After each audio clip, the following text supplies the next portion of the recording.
there, my name's American Johnson and I'm a propagandist. That's right, I make propaganda and I'm not ashamed of it. In fact, I'm proud. Yes sirree, American Johnson, propagandist. That's my name, that's what I do. I make propaganda all the live long day and I don't care who knows about it. And for a lot of people, it might be shocking to hear somebody admit this so candidly because for most of you, propaganda is a bit of a dirty word.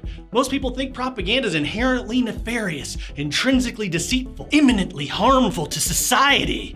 In the public view, propaganda is just another word for lying, distorting the truth to serve some evil agenda.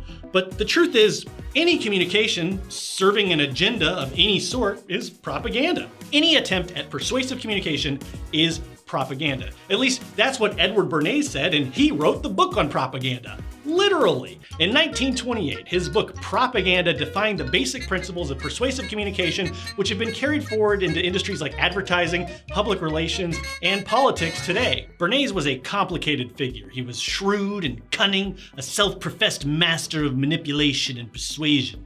He invented the field of public relations. He counseled presidents and CEOs and war departments. Bernays was instrumental in expanding America's role in global politics and the power of American capitalists and political elites. In many ways, he was the architect of the systems of domination and oppression which have made life unbearable for untold millions of people around the world.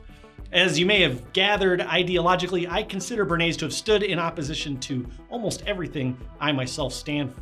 But he was also right about a lot of things. Undoubtedly, Edward Bernays had a deep and subtle comprehension of what we call the public. He pioneered many of the techniques for steering public will and perception that are now standard operating procedures for corporations and political campaigns and other seats of power. And I believe he was also correct to define propaganda as a completely neutral term.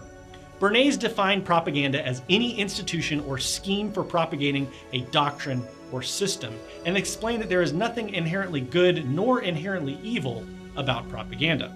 Truth is mighty and must prevail, and if any body of men believe that they have discovered a valuable truth, it is not merely their privilege but their duty to disseminate that truth. If they realize, as they quickly must, that this spreading of the truth can be done upon a large scale and effectively only by organized effort, they will make use of the press and the platform as the best means to give it wide circulation. Propaganda becomes vicious and reprehensive only when its authors consciously and deliberately disseminate what they know to be lies, or when they aim at effects which they know to be prejudicial to the common good. Despite Bernays' insistence that there is nothing inherently evil about propaganda, the word has always had a tarnished reputation, even in the 1920s when Bernays was writing those words. Any decent journalist will want to persuade you to believe that the version of the truth which they present is the accurate, fair, and balanced version, and yet no journalist would admit to being a propagandist. Any politician will want you to believe that their policies and positions are superior to those of their opponent on the campaign trail, and yet no politician would admit to being a propagandist. And any advertising executive will want you to buy the products that they're pitching, and yet they would deny creating propaganda. But in the end, these are all forms of propaganda. And in my view, what Bernays described as vicious and reprehensive propaganda begins as soon as the propagandist pretends to be something other than a propagandist. By feigning neutrality, by denying that you favor a certain position or perspective, by pretending that you have no agenda at all, you are lying, and everything you say from that point forward will be built upon deceit. Say what you will about Edward Bernays, but at least the guy was honest about being a propagandist, and that's why I'm telling you straight up from the beginning, I am a propagandist. The video you're watching right now is propaganda. If you watched an ad before this video began, that was propaganda too. And all of the videos that the algorithm is suggesting on the same page as this video, they're all propaganda. YouTube wants you to click, to view, to spend your time watching those other videos, just as you were influenced to click onto this video to begin with. And in our lives, we are constantly being bombarded with propaganda, with persuasive communication that aims to nudge and influence and command and deceive you into taking this action or holding that position. It can get overwhelming. It can be difficult to dissect out the truth amongst all this persuasive bombardment. So as a propagandist, I believe that it's vital to openly and directly admit my perspective, which is why in almost all of my videos, I will say directly that I am a radical leftist and I want you to be one too. I want to persuade you to see the world as I have come to see it. That's why I started this channel, and that's why I'm speaking these words out of my mouth into your ears that you're hearing right now. I use a lot of subtle tricks, to be honest, as a propagandist that I picked up during my decade of work as a professional advertising executive.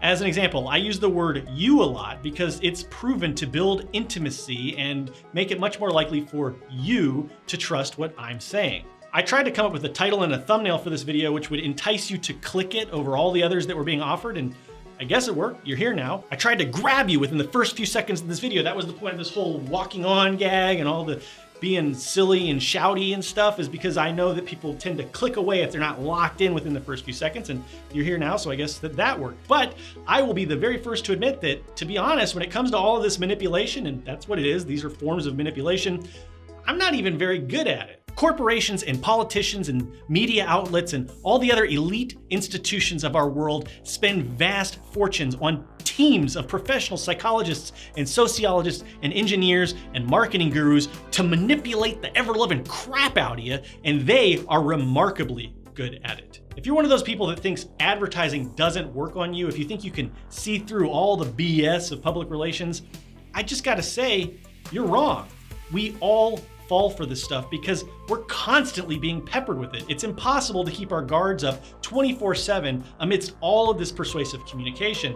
Propaganda is not just in our environment, it is our environment. From the first time you swipe your phone when you wake up in the morning to the last time you tell Alexa to set an alarm before you go to bed, you are being monitored and recorded and data modeled and lied to and flattered and sought after by armies of professional propagandists who have been studying you, specifically you, for many, many years because they want to control your behavior and your ideas. So don't fool yourself into believing that none of this stuff will ever work on you.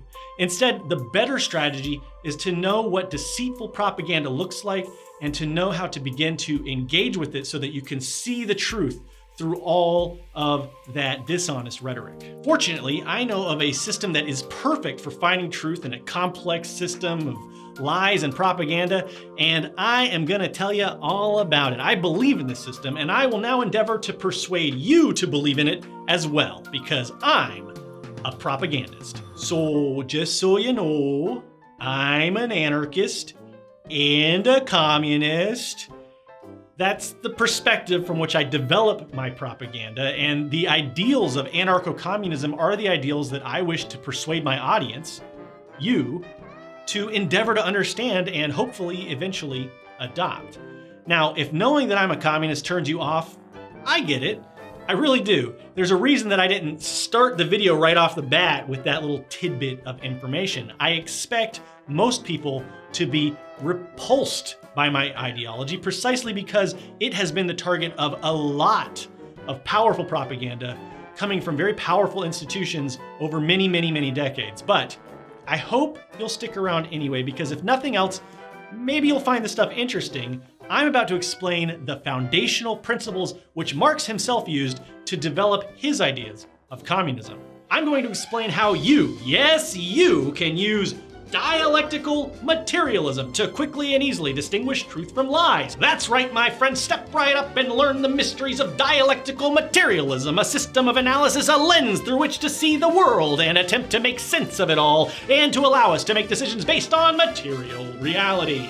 I've made a video on this in the past, and my partner Luna is doing a whole series on the basic principles of dialectical materialism, which you don't really have to have seen those videos in order to enjoy this video, but if you do want to take a deeper dive, the links to all those videos and some introductory articles and those sorts of things are in the description.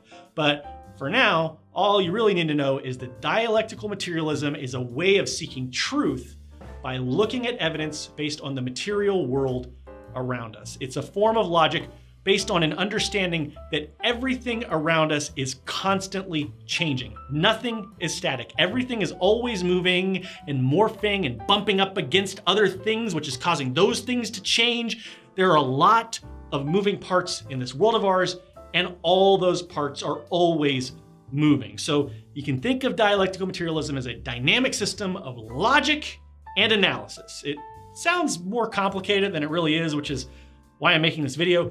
I just want to use dialectical materialism and show you how to use it to get to the bottom of shit. So if that sounds fun, let's begin with one of my favorite propaganda outlets, Fox News, with a story about Donald Trump.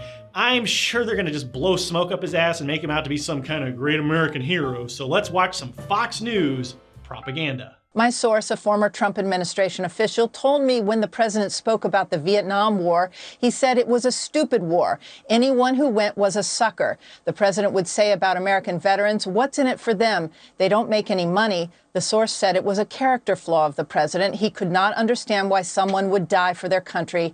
Not worth it. Huh. Well, that wasn't exactly the jingoistic pro-Trump propaganda I was expecting from Fox News, but we'll just have to roll with it. So, how can we use dialectical materialism to unravel this information and seek out the truth? Well, let's take a look at the first principle of dialectical materialism, comprehensive perspective. This means that our analysis must be based not just on evidence, but on as much evidence from as many sources and perspectives as possible. If we only consider evidence from a handful of cherry-picked resources that we already tend to agree with, we're likely to miss key bits of info. So to begin with, we have this report that says Donald Trump called Vietnam War veterans losers. And we have these anonymous senior US officials saying that they think Donald Trump has a character flaw for not understanding why anyone would die for their country, related to us by a Fox News reporter, surprisingly enough. So, okay. To be honest, this material evidence is pretty flimsy. We don't have any solid material evidence that Trump ever actually said these things. In fact, he denies that he said them. A few members of his staff deny that he ever said them, and there are no recordings or anything like that. So, in the spirit of striving for a comprehensive view, let's just read Donald Trump's response to these allegations. He referred us on Twitter to the words of his press secretary, Hogan Gidley. These are disgusting, grotesque, reprehensible lies. I was there in Paris and the president never said those things. In fact, he would never even think about such vile thoughts because I know from firsthand knowledge that President Trump absolutely loves, respects, and reveres the brave men and women of the United States military. He always has and he always will. He's weak. So much purple prose. This is like a North Korea dispatch. These weak, pathetic, cowardly background sources do not have the courage or decency to put their names to these false accusations because they know how completely ludicrous they are. It's sickening that they would hide in the shadows to knowingly try and hurt the morale of our great military simply for an attack on a political opponent. I'm sorry, I couldn't read that straight, so if you want to accuse me of having bias, then guilty. But anyway, okay, so we have a bit of a he said, she said thing going on so far. So to get an even more comprehensive view, let's take a look at another information source, another interview, again on Fox News, this time with former Democratic presidential candidate Pete Buttigieg, someone I really don't like. Like, seriously, I really don't like Pete Buttigieg. I consider him a power-hungry neoliberal running dog of capitalist imperialism, but still we are striving for a comprehensive view, so let's hear what Mayor Pete has to say. My question to you is, how do you know it's accurate? How do you know it's true? Oh, that's easy. I mean, this is a pattern we've seen from the president throughout his life. When he was a young man, he faked a disability so he could avoid serving when it was his turn. We've watched him refer to prisoners of war like John McCain as losers with our own eye. Look, if you're watching this at home, here's how willing Donald Trump is to insult your intelligence. Today, he denied that he ever called John McCain a loser. Now, again, if you're watching this at home, grab your phone, go on Google. You can see video of him doing it. You can see a tweet of him doing it. So here's the bottom line. The president thinks people who play by the rules or people who sacrifice for others are suckers. This is part of a clear, consistent, repeated pattern of behavior, although I will say these revelations about just how much this president disrespects the military do represent a new low. Because this president has been disrespecting the military from the day that he let some sucker, in his view, go in his place to serve in Vietnam because he didn't want to. I mean, look, the president today lied on Twitter about never calling John McCain a loser. Now he's asking us to believe that, okay, he's lying about that today because we can check and see the footage, but he's not lying about the other stuff. He must think we're all suckers. And the amazing thing to me is how little respect he has for the intelligence of his own supporters. And by the way, if you're a Republican and you've always voted Republican, and it's hard for you to join the many Republicans who are walking away from this president, think about this. Years later, we're going to look back on this moment and see that you could either be a John McCain Republican or a Donald Trump Republican, but you got to choose. Think about which you'd rather be. Thanks, Pete. Okay, so this is getting interesting, and this is a great segue into the second principle of dialectical materialism, historical perspective. We must not only have a comprehensive view of a given subject, but a historical view as well. We must examine how things have existed and changed over time to try to get a better understanding for how they exist and might be changing today. So Mayor Pete has actually given us some historical perspective by pointing out that Trump has made similar remarks in the past. Buttigieg has tried to build a case that Trump has exhibited a pattern of behavior throughout his life which has been disrespectful and dismissive of military veterans. So according to Buttigieg, it doesn't so much matter if this one isolated report about Trump is actually true or not. Even if it is fake news, we know enough to know that Trump does not respect veterans. And this is where dialectical materialism can really help us to start cutting through some of this clutter that's building up, because we could spend the rest of this video hashing it out over whether or not Donald Trump actually said what some journalists claim, some anonymous senior US officials claim he said, but to be honest, it seems to me like we'd be wasting our time if we did that. Because to me, that's not the real essence of this story, which brings us to a dialectical category pair, which is a really fancy way of saying just an angle that we can use to look at this situation to try to gather some truth. There are 6 dialectical category pairs in total, for a total of 12.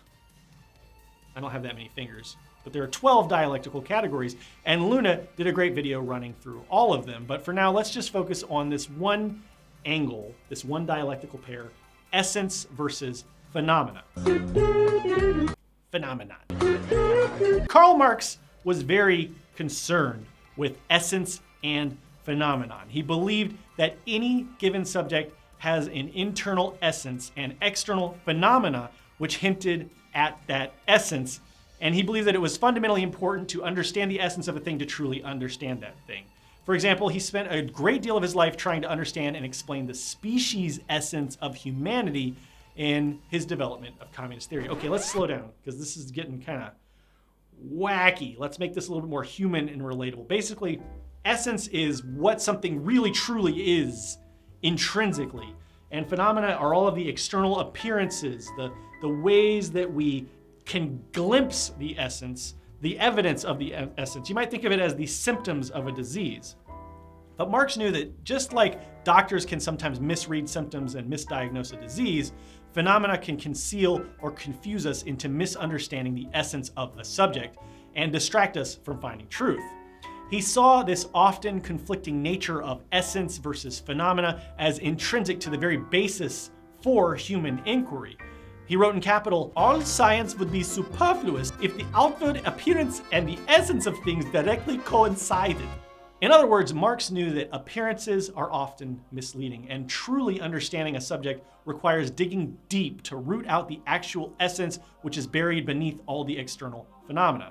And I don't know about you, but after this cursory little survey of information, it really doesn't feel like it matters in essence if Trump actually made this statement or not. Buttigieg practically said as much himself. The alleged report on what Trump might have said is really just the pretense for some deeper communication, propagandistic, persuasive communication that's going on. This alleged report on what Donald Trump may have said, that's just phenomenon. It's an externality. Obviously, there's something else that's really being discussed here. There's some other agenda, some other essence to this subject matter, and it has something to do with the military. But our job as dialectical materialists is to sort this all out so that we can identify the real essence and understand what is trying to be communicated. What are they trying to persuade us about? But where do we even begin? Because there's so much loaded rhetoric flying around in so many different directions, layers upon layers of propaganda. It's kind of overwhelming, right?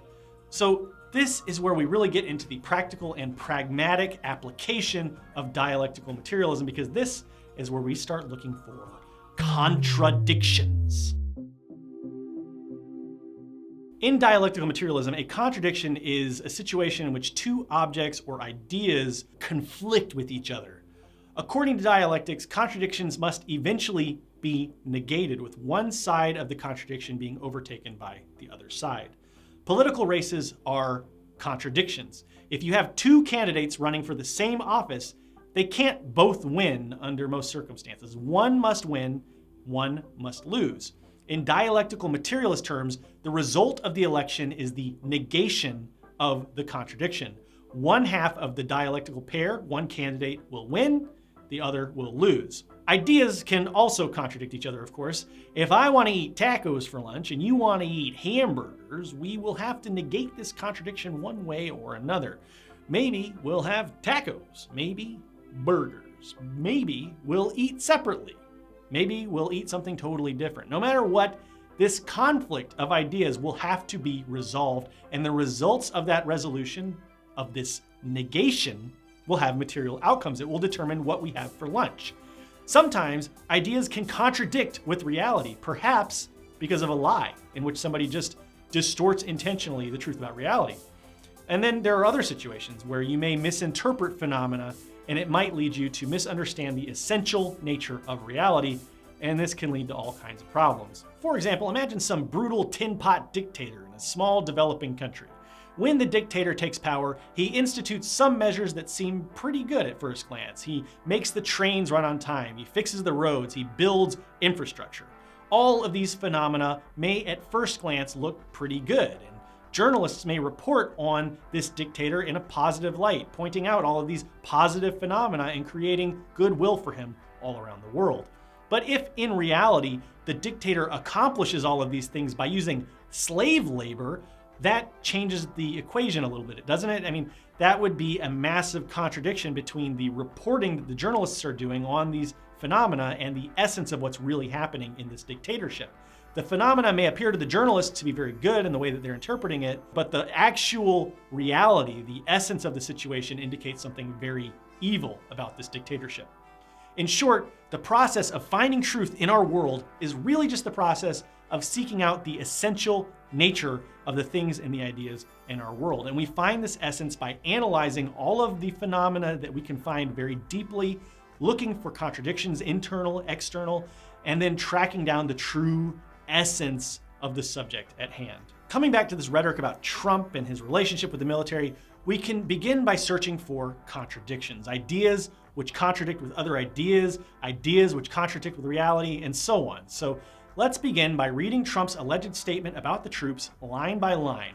At this point, remember, it doesn't really matter if Trump actually said these things. We're just looking for contradictions within the text as a starting point. So let's get dialectical. My source, a former Trump administration official, told me when the president spoke about the Vietnam War, he said it was a stupid war. Stop! Okay, so allegedly, the president said that the Vietnam War was a stupid war. And you know what? I agree with the sentiment of that statement. The Vietnam War was a tragic and unnecessary war, which the United States should never have begun. This, of course, contradicts with a narrative that the Vietnam War was a just war, which the United States fought to free the Vietnamese people from communism. So here's our first contradiction of ideas. Was Vietnam a stupid war or a just war? Okay, let's move on. Anyone who went was a sucker. Hold it! Okay, so now we have this claim that Trump said any soldier who went to the Vietnam War was being fooled. And you know, I think that there's some truth to this statement as well. Obviously, the specific phrasing of calling such soldiers suckers is needlessly demeaning. But the way I see it, people who volunteered to fight in the Vietnam War were, in fact, deceived by the extremely powerful and sophisticated propaganda machine of the United States that caused millions of Americans to hate and fear communism in that era. So if those soldiers were indeed suckers, then most Americans in the 1960s and 70s were also suckers, since most Americans hated communism and supported the war at that time. So yeah, I wouldn't say that they were suckers, but I would say that there's a nugget of truth in there that most of the soldiers who volunteered to go fight in the Vietnam War were being deceived by the US government. So here's our second contradiction. The idea that soldiers who went to fight in Vietnam knew exactly what they were doing and made the right decisions with all the correct data, versus the idea that soldiers who volunteered to fight in Vietnam were being deceived. Of course, a huge number of soldiers that went to Vietnam were drafted, forced to fight against their will, which is an internal contradiction of Trump's alleged statement. Trump is here allegedly alleging that all these soldiers were suckers without acknowledging that many of the soldiers had to go whether they wanted to or not. which will come into play a little bit later with something Buttigieg said. But for now, let's move on with the alleged Trump statement. The president would say about American veterans, what's in it for them? They don't make any money. The source said it was a character flaw of the president. He could not understand why someone would die for their country. Not worth it. The important phrase here is die for their country. And this is a very effective propaganda tactic called poisoning the well, which uses unfavorable definitions to prevent disagreement with a statement. By couching soldiers who died in Vietnam as dying for their country, the speaker puts the audience in a position where they are forced to accept that Vietnam was a just war which aided the country and aided the American people in some virtuous way. This reinforces the idea that the Vietnam War was a just war and that soldiers who fought in the war made the right decision to go and fight in it. So already we can see that there is more to this alleged statement than meets the eye. This isn't really about whether or not Trump hates military veterans. This is all reinforcing a certain viewpoint that American imperialist war in Vietnam was justified, that the soldiers who fought in that war knew why they were fighting and made the right decision to fight, and that the soldiers who died and killed in Vietnam died and killed for their country. It's all presented with loaded language that makes it all upsetting as possible for patriotic Americans who support the military. But the underlying conceit is an attack on Trump for not supporting the Vietnam War, for disparaging the value of the war itself and the mission of those troops who fought, killed, and died there. Okay, so that's the end of the statement. Now let's look at Buttigieg's reaction line by line. My question to you is, how do you know it's accurate? How do you know it's true? Oh, that's easy. I mean, this is a pattern we've seen from the president throughout his life. When he was a young man, he faked a disability so he could avoid serving when it was his turn. Now, this is an interesting line to lead with because it heavily implies that Donald Trump had a moral imperative of some sort to go and fight in Vietnam. By saying it was Donald Trump's turn to serve, Buttigieg is reinforcing the idea that Vietnam was a just war, that soldiers who went to fight in Vietnam were making the correct decision to go and fight, and that Donald Trump is morally in the wrong for dodging the draft. So this goes right back to our basic contradictory pair of ideas from earlier. Buttigieg is reinforcing the idea that Vietnam was a just war, which contradicts this idea that it wasn't a just war and it was perfectly reasonable for soldiers to not want to go fight in it. We've watched him refer to prisoners of war like John McCain as losers with our own eye. This, I believe, constitutes a totally new and fairly unrelated dialectical contradiction. The contradiction between the idea that John McCain is a loser for getting captured by North Vietnam and the idea that he's a war hero. But wait, I actually fooled you because these both conflict with the idea that things are actually much more complicated in reality, and this whole discussion is actually kind of irrelevant and would require a whole other video to really do it justice. So we're just gonna ignore this set of contradictions. I don't think they really have much to do with the essence of this particular discussion. Move on to Pete's next line. Look, if you're watching this at home, here's how willing Donald Trump is to insult your intelligence. Today, he denied that he ever called John McCain a loser. Now again, if you're watching this at home, grab your phone, go on Google. You can see video of him doing it. You can see a tweet of him doing it. Now this is much more relevant to the discussion because it ties into the conceit of the discussion that Pete Buttigieg holds, that Donald Trump is a liar. Buttigieg and Trump's detractors present the idea that Trump is a liar, which Trump contradicts with his statement that he is telling the truth. And here, Trump has been caught in a lie because, So he insulted me, and he insulted everybody in that room. And I said, somebody should run against John McCain, who has been, in my opinion, not so hot. And I supported him. I supported him for president. I raised $1 million for him. It's a lot of money. I supported him. He lost. He let us down. But, he lost. So I never liked him as much after that, because I don't like losers. But Frank, let me get to it. He hit me. He's not a war hero. He's a war hero. He's a war hero. 5.5 years. He's a war hero because he was captured. I like people that weren't captured, okay? I hate to tell you. Do you agree with that? He's a war hero because he was captured. Yeah, so this contradiction is pretty easily negated. In this case, Trump is a liar. That is the essence. It lines up with the phenomena which we can clearly observe. Negation. So here's the bottom line. The president thinks people who play by the rules or people who sacrifice for others are suckers. This is part of a clear, consistent, repeated pattern of behavior, although I will say these revelations about just how much this president disrespects the military do represent a new low. Because this president has been disrespecting the military from the day that he let some sucker, in his view, go in his place to serve in Vietnam because he didn't want to. I mean, look, the president today lied on Twitter about never calling John McCain a loser. Now he's asking us to believe that, okay, he's lying about that today because we can check and see the footage, but he's not lying about the other stuff. He must think we're all suckers. And the amazing thing to me is how little respect he has for the intelligence of his own supporters. Aha! Another statement by Buttigieg to reinforce our core contradiction idea that Vietnam was a just war, and another well poisoned. Buttigieg is defining agreeing to go and fight in Vietnam as playing by the rules and sacrificing for others. But should we really be expected to play by the rules when the rules stipulate that you go to a foreign country to murder innocent people so that rich people can get more rich? And who are the others that American veterans of the Vietnam War were sacrificing for? Were they really sacrificing for the American public at large, for their friends and family back home? Or were they sacrificing for a small handful of capitalist elites who profited from the war and who feared losing their power and wealth to socialism? The capitalists. They were sacrificing for the capitalists. But anyway, Buttigieg is continuing to reinforce this idea that fighting in the Vietnam War and supporting American military action, no matter what, is the morally righteous position. And now we get to the part of the message that Buttigieg seems to be most pleased with himself about. And by the way, if you're a Republican and you've always voted Republican, and it's hard for you to join the many Republicans who are walking away from this president, think about this. Years later, we're going to look back on this moment and see that you could either be a John McCain Republican or a Donald Trump Republican. But you got to choose. Think about which you'd rather be.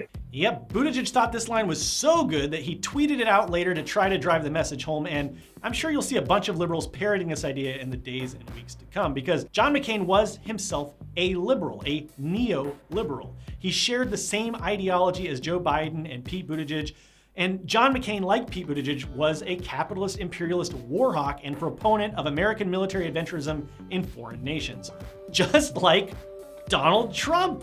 So to me, the biggest contradiction in this line from Pete Buttigieg is the contradiction between the idea that Donald Trump and John McCain are inherently materially quite different from each other versus my position, which is that for all intents and purposes, John McCain and Pete Buttigieg style neoliberalism really isn't that much different from the politics of Donald Trump. And I think Donald Trump's own reaction to the situation reflects this. After all, Trump did not respond to these allegations by speaking out against the Vietnam War and other acts of American military aggression around the world and throughout the last couple of centuries. He didn't defend himself by saying, yeah, you know what? I did dodge the draft, and I'm glad I did it because Vietnam was a horrendous example of American terrorism and domination of poorer, weaker nations. No, Trump responded by doubling down on his own jingoistic, pro-militaristic rhetoric and pointing out all the ways that he supports the American war machine. So ultimately, what we have here between Democrats like Pete Buttigieg and Republicans like Donald Trump is a competition over who supports American imperialism and war hawking more. Buttigieg's main point is not that Trump insulted John McCain or American military veterans, but rather, through this persuasive communication, through this subtle undercurrent, he hopes to show that Trump isn't truly invested in empire building. It's an attack from the right, from the imperialist position, because Buttigieg and Trump are both gambling that Americans who are going to vote are enamored enough with military propaganda that paints every war from Vietnam to Iraq to the drone strike terror that's going on today as just and virtuous and demanding of our support. The very idea that dodging the draft in Vietnam might have been a perfectly reasonable thing to do. The idea that the Vietnam War itself was not fought for our country, but rather for the interests of a very small group of wealthy and powerful elites are antithetical to the agenda of American imperialism, which marches on today. And that's what makes this whole situation so grotesque. The difference between Donald Trump and Pete Buttigieg is skin deep. It's phenomenal. It's all external. And I want to be clear, I'm not here to agree with the statement that Trump allegedly made. To reiterate, I don't think that American veterans of the Vietnam War were suckers. I think that they were either drafted forcibly by the police state or fooled into believing it was a just war by the powerful and sophisticated propaganda apparatus of the United States government. These people were victims. These veterans were victims of the same ideology that both Donald Trump and Pete Buttigieg are both supporting through all of this rhetoric. Both Trump and Buttigieg fail to recognize that it is their own ideology of neoliberal capitalist imperialism which caused the unjust Vietnam War and which causes unjust imperialist war today. They both fail to recognize that demagogues, not unlike themselves, expended vast resources and spun countless lies to convince young people to fight and die in Vietnam. And when they couldn't convince enough of those people to fight and die in Vietnam, they had to draft them against their will. Another major contradiction. They both fail to recognize that forces of systemic oppression such as racism and poverty and the police state meant that very few young people could escape the draft as easily as Trump did, or else they would have, which is yet another major contradiction. So yes, we do see some conflict between the Democrats and the Republicans here, but really it's just a struggle for power between two vying factions that both hold the same basic principles. It's not a competition between differing ideas because they both come down vocally on the same side during all of these contradictory struggles. They come down on the side of imperialism and war hawking. They come down on the side of American aggression and empire building. In fact, it's important for both the Democrats and the Republicans to conceal this true essential contradiction embedded within all of this persuasive communication, since both parties have vested interest in preserving the system of capitalist imperialism, which leads to wars like the one we had in Vietnam and to the deaths of so many American soldiers. It is necessary for both Buttigieg and Trump to take it as a given that the American working class victims of the Vietnam War did die for their country and not for the profits of some capitalists. Because if people understood why those soldiers actually died in Vietnam, it would undermine imperialist wars which are being carried out even now by the USA to serve the interests of today's capitalist elites. When it comes to militarism, imperialism, and warmongering, the differences between Democrats like Pete Buttigieg and Donald Trump are really just phenomenal differences. For the most part, both parties use deceitful rhetoric and propaganda to try to distinguish themselves from each other, but materially, in essence, both parties are serving the same agenda of the capitalist elites. Bill Clinton was an imperialist warmonger. George W. Bush was an imperialist warmonger. Barack Obama was an imperialist warmonger. Donald Trump is an imperialist warmonger. Pete Buttigieg wanted to become an imperialist warmongering president. Joe Biden also wanted to become an imperialist warmongering president. They were all imperialists. They all crave war to serve the capitalist agenda. Pete Buttigieg and Donald Trump both see American soldiers and military veterans as disposable means to their own selfish ends, but they don't want you to recognize this fact. They want you to believe that they support the troops, when in reality, both of them would gleefully send those troops to murder and die for an unjust cause if it would further enrich the capitalist class. Their persuasive communication is rooted in deceit, which makes them vicious and reprehensive propagandists. All of this is phenomenal. The differences between the Republicans and the Democrats, by and large, aren't really differences at all. In essence, when it comes to militaristic capitalist imperialism, Republicans and Democrats are essentially the same, and this is the key contradiction we must be aware of. The real contradiction is not between Democrat and Republican politicians, it's between the capitalist imperialist elites whom they serve and the workers they slaughter and oppress through capitalist imperialism. And the only way for regular people like you and me to free ourselves from this cycle of oppression and endless war and poverty and climate change and all the other iniquities of capitalism is for us to negate this contradiction by stepping up and having revolution. And if you want to know what I mean when I say revolution, because it's probably not what you think, you should check out my video, A Beginner's Guide to Overthrowing Capitalism. And of course, we've only just scratched the surface when it comes to dialectical materialism, so remember to check out the links in the description if you want to dig in a little deeper. That's it for now. Thanks for watching. And remember, if it ain't dialectical, it's all just spectacle. That's a nerdy communist theory joke. Bye.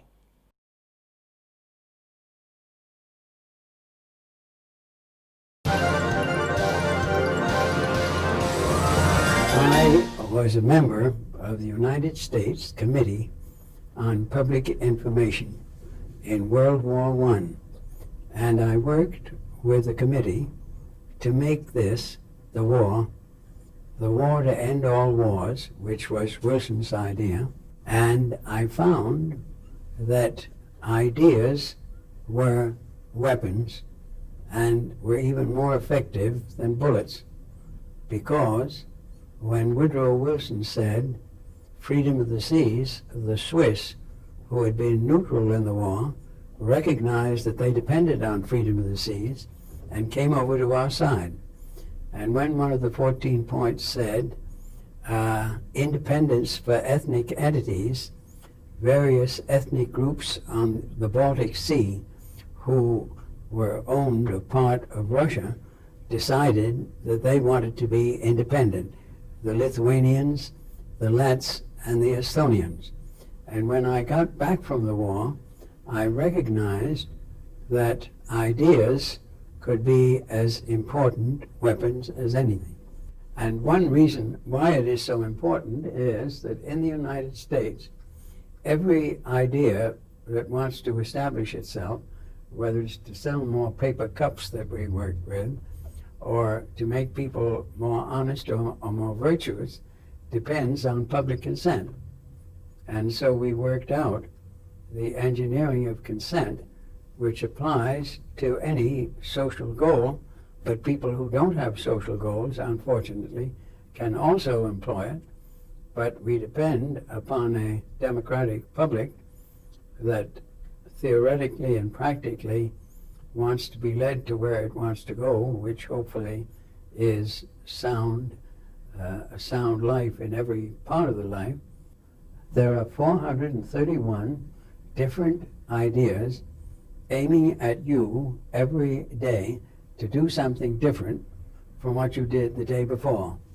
You wake up in the morning, and if you listen to radio, you hear the advertisements. You hear them now even on non-profit radio.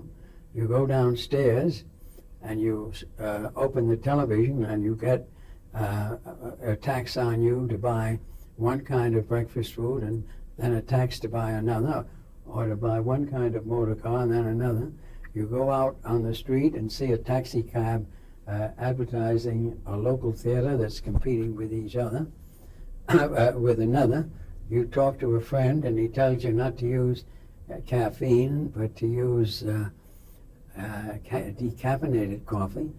And there are 431 ideas. Oh, you look at the newspaper, and there are about 330 ads. One tells you to buy at this store, another at that, another tells you to go to a health club, another health club tells you to go to that. And here you are with 431 ideas, and most people who are going to achieve anything having a goal.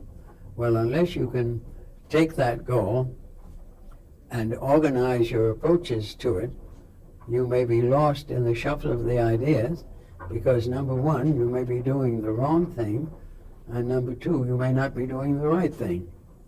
And unless you have an organized approach, for instance, if you wanted to become Barbara Walters, the way to achieve that is to practice what I call the engineering of consent of the public, towards achieving your social goal.